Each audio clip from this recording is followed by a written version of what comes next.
Hi, this is John St. John, but you might know me better as the voice of Duke Nukem. And you're listening to Game On, Rock and Roll.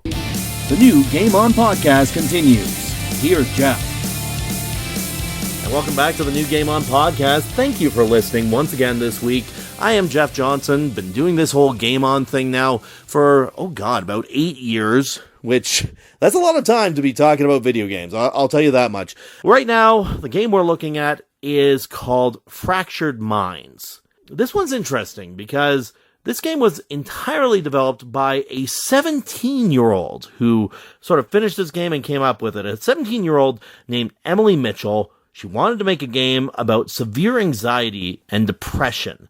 And so basically she found her solace through game development, won the 2017 BAFTA Young Games Designers Award, and basically her product was this game, Fractured Minds. Now, when I first picked up this game, I thought to myself, this game is going to be some kind of a horror thing, because I kept seeing this sort of smiley-faced guy with tentacles coming from him, and I thought to myself, this is right along the vein of Slender Man. That's kind of the feeling I get from it, just looking at this guy. It looks like a Slender Man monster, but in fact, it's much more deeper than that. This isn't your sort of ghouls and ghosts story. In that regard, I kind of found it hit and miss. So the whole point of this is going through the feelings in a person's mind and just the overall overwhelming feelings you get from depression and anxiety. And so there's a lot of different levels that are in here. There's, if I'm right, there's about 6 or 7 different levels. And there's one level where it's completely done underwater. Also, there's like anxiety with crowds, dealing with this personal, emotional journey through the human psyche. And each of these chapters deal with that. Isolation, anxiety. There's one level that actually has to deal with sort of a birthday party setting. And you're playing pin the tail on the donkey at one point. You got to put the blindfold on. You got to grab the tail and you're putting it on the poster, and immediately after you do that, the entire atmosphere of the room changes, and somebody says, "What did you do?" And like the whole feel of it just completely changes right at that moment. And in that regard, I don't sort of relate to that, because, I mean, in real life, I've never had to deal with anxiety or anything. I know I've had to deal with sort of some dark moments in my life, but I would never sort of go to the point of saying like it was a disorder or anything like that. It's kind of interesting to play a game like this and sort of get the feel for these sort of emotions. And I mean, there's a couple of different levels in here where, yes, it sort of hits it right on. Like, I know in the first level, there's this endless search for keys.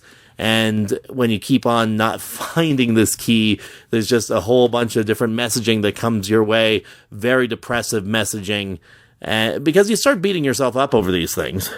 And the second level, like I said, with the birthday party, it was really portrayed well, that sort of anxiety that comes from the whole sort of party crowd, like the birthday party crowd, the attention's all on you, and I get what they were going for there.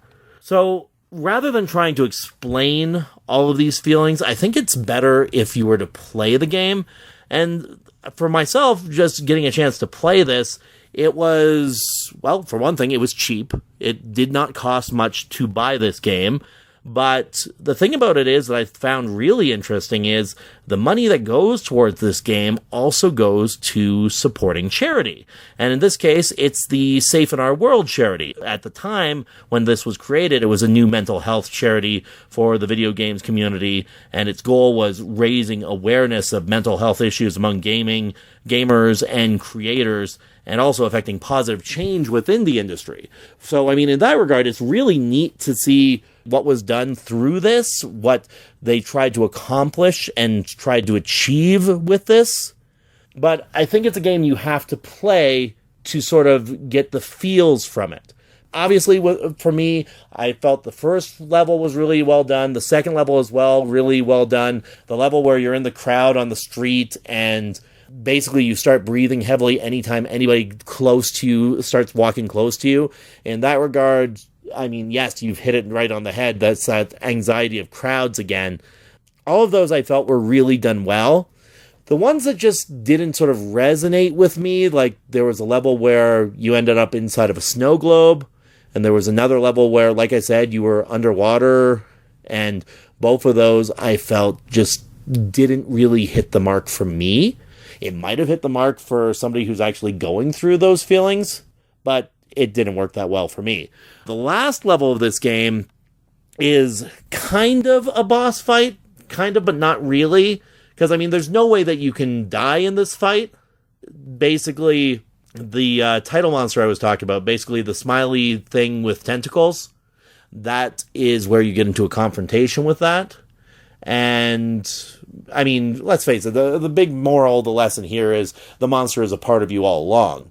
So, basically, you create your own demons. And without you, the demon has no power. At least that's the messaging I'm kind of getting from it. At the same time, it's very hard to sort of do a boss fight while at the same time dealing with some kind of a mental health issue. Yeah, in that regard, I thought that the design of the creature was really well done. But I really think games as an art form just simply doesn't resonate well with me. And, like, I get the point of doing these kind of games. Like I explained with Limbo last week. Limbo was a game where, you know, it's this film noir style, it's this artistic style.